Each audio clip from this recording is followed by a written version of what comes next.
Minden közlekedő vigyázzon a kerékpárosok biztonságára. Röviden így lehetne összefoglalni annak a városi kerékpártúrának a célkitűzését, amely Sopronban több száz biciklist megmozgatott. Az akció hátterében egy nemzetközi kezdeményezés áll.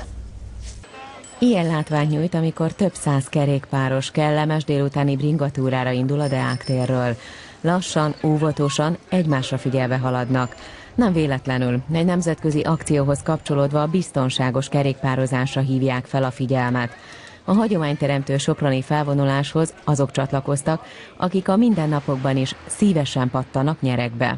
Igazság szerint ugye mi naponta bringázzunk így a baráti körünkkel, és amúgy is járunk el így a környéken mindenféle kisebb túrákra, és úgy gondoltuk, hogy ezzel a kerékpársportnak így teszünk egy szívességet, meg hát egy jó buli, itt van sok ember, jó az idő, miért lennénk mi is itt. Akadtak, akik versenyszinten bringáznak, ám a mostani lassabb tempó sem riasztotta vissza őket. Hát azért fontos, mert a sporton kívül a hétköznapokban is, tehát a civil életben is szívesen kerékpározunk. Én például kerékpárral járok dolgozni, és hát fontosnak tartom, hogy ezt az egész kerékpározást akár ilyen formán is népszerűsítsük. És volt, aki nem is olyan régen szeretett bele a kerekezésbe. Azért, mert abban mindig sokat lehet körödni, meg sokat lehet elmenni valahova. Panka is több aprósággal együtt keményen végigtekerte a városi kört. Az uszodai emelkedő nem csak a kicsiket fullasztotta ki. Még drukkerei is akadtak a kerekezőknek.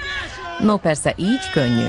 A szervezők már hetek óta készültek a nagyszabású tekerésre. Mindenki szeret kerékpározni alapvetően, teljesen mindegy, hogy 5000 forintos vagy 1,5 millió forintos kerékpárja van az embernek, a közlekedésben mindenki ugyanolyan sérülékeny, és ezt tudomásul kell venni mindenkinek, főleg az autósoknak, hogy mi is létezünk, és sajnos a városunkban nincsen még túl sok kerékpárút, illetve kerékpársáv kialakítva, de hát szerencsére a városvezetőség tudomást vett rólunk, és most már különböző pályázatokon, amit mindenhonnan lehet hallani, nyert pályázatokon kerékpárutakat is fogunk építeni.